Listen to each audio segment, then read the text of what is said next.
Welcome to Crisis in Perception, where we dig into the systems that shape our world. You know, when you pick up a family memoir, you're probably expecting a collection of personal stories, right? But what if it's actually something more?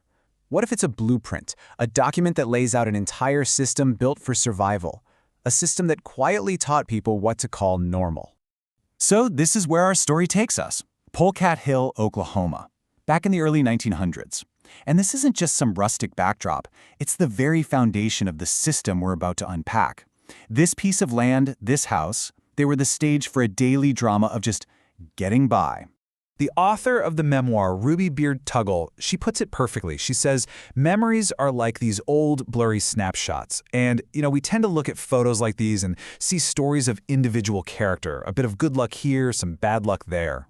But that's the big question we're asking today. What happens if we try to adjust the focus?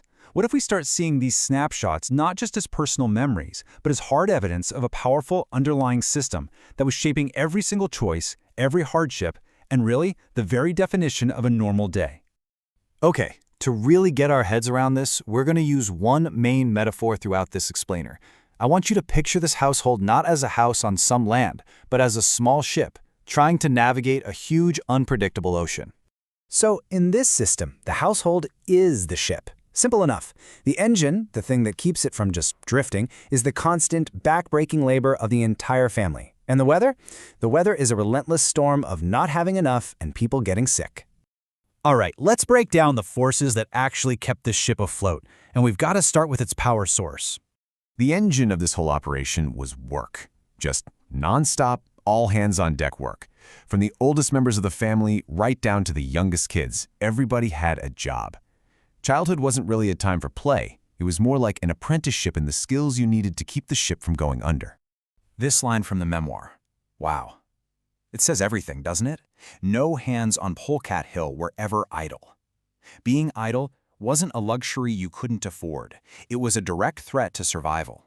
To keep that engine running, every single person had to be contributing, all the time. And you have to picture this ship sailing in some seriously rough seas. The weather was this constant mix of scarcity, never enough money, never quite enough food, and these sudden violent shocks. These weren't just a string of bad days, these were like rogue waves that could capsize the whole family enterprise in an instant. Let's take Ted, the eldest son, as an example. When the 1918 flu pandemic swept through, and later when Ted got tuberculosis, it was a massive shock to their system. Suddenly, a key member of the crew was out of commission. That forced everyone else to work even harder, and it just laid bare how incredibly fragile their little vessel really was.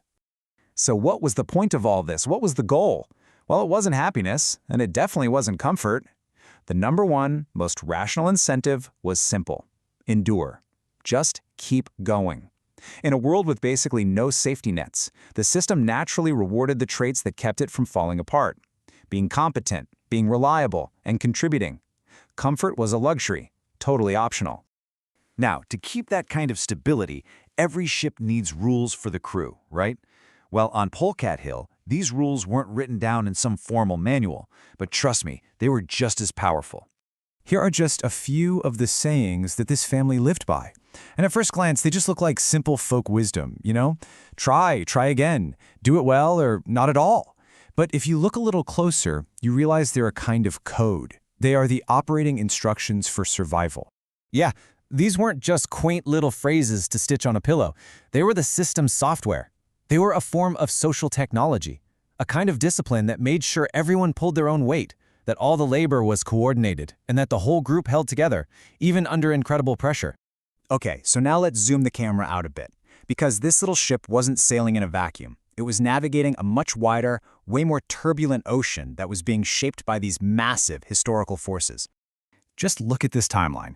The family's whole story is playing out against the backdrop of the Oklahoma land run, which basically decided who owned what land. Then the regional economy gets totally turned upside down by an oil boom. Then the 1918 flu pandemic just overwhelms a public health system that barely even existed. And as if that's not enough, the Great Depression rolls in to make scarcity the absolute law of the land. Their tiny ship was being tossed around by some enormous waves. And all of these conditions created this really powerful feedback loop. The more scarcity they faced, the more they had to lean on their own family for labor, The more they relied on that labor, the more normal hardship started to feel. And that normalization made their identity, their attachment to the one thing they really had, the land, even stronger. It just made them more willing to absorb these shocks instead of just giving up and abandoning the ship. Which brings us to the core insight of this whole analysis. The real trick, the real challenge, is being able to see the entire system and not just focus on the individual sailors on the deck. And here it is. This is the crisis in perception. It's our tendency to look at a story like this one and explain everything away with words like personal grit or character or resilience.